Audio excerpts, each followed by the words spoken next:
In this video, we're going to continue looking at string methods. And here, let's look at one that will take a string and we'll split it into a list based on some character we're using. And so I'm going to just say L is equal to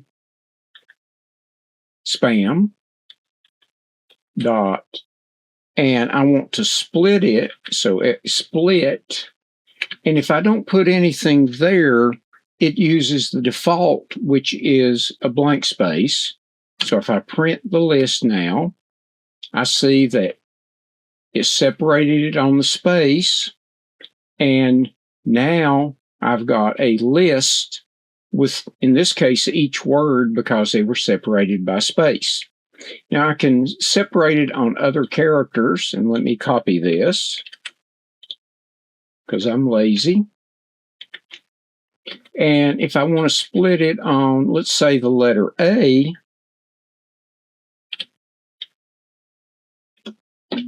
now you can see it really looks weird, but anytime there was an A, it split it into another list item. And now we've got a list with really weird stuff. Normally, when I'm using split, I'm either splitting on space, or more often I'm splitting it on a comma because I've got a comma-separated value file, and I want to take that row of that file and I want to convert it into a list for processing. So I can split something. Now I've got this list L now. I can, if I've got a list L, and let's actually go back to the first one.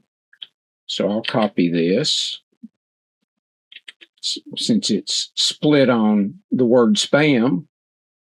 And I can go in and I can join things. So if I have a list and I want to join it, I can say, let's call it J is equal to, in this case, since I want to join it, I want to join it separated by a blank space.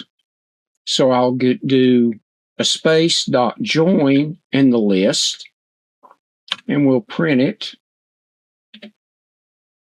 And now I have my joined. Now it looks back, or it looks like the original. In this case, again, I get in I have a string or a list, and I want to get rid of the, say, commas, spaces, whatever character it is, and I can join them back separated by whatever that character is. If instead of a space, I said join it maybe by a comma,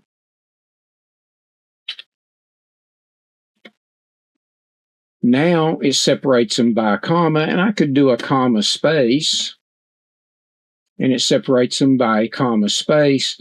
Again, if I had that list and I wanted to create comma-separated value files, this might be my first step. Now, in addition to joining, I've got my spam file. I can replace characters. And I'm going to just do that. Well, let's go ahead and store it in a variable. Call it spam1. And spam1 is going to equal spam replace. And let's replace spam with eggs, and we'll print that. And now we see that everywhere there was the spam, and again, it's case sensitive, so it's lowercase. It replaced it with eggs. So I've got spam, eggs, eggs, spam, eggs. I can go in and I've got my original spam that I've not changed. And let's say I wanted to replace it with, or take ham, or look for ham and replace ham with eggs. ham doesn't exist, so it doesn't change anything. So if there's nothing in the value we're searching for, if that's not in the string, we don't get an error. It just doesn't do any replacement. I can also take this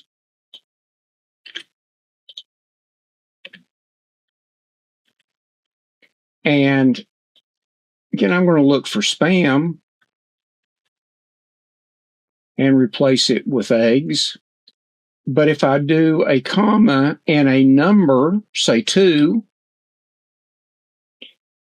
now when I run it, it only replaced the first 2 occurrences. So if I said 1, the first occurrence. So if there's more than 1 occurrence and you don't want it to replace all, you can specify which occurrence you want to replace. So the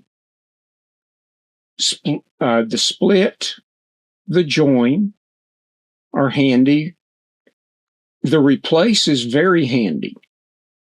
I use the replace quite a bit. And if you've ever used find and replace, you'll know that the find function is similar to the find in, say, Word, and the replace function is similar to the find and replace in Word. So here we've got the ability to manipulate against strings and change values in that string. If you're enjoying these videos, please like and subscribe.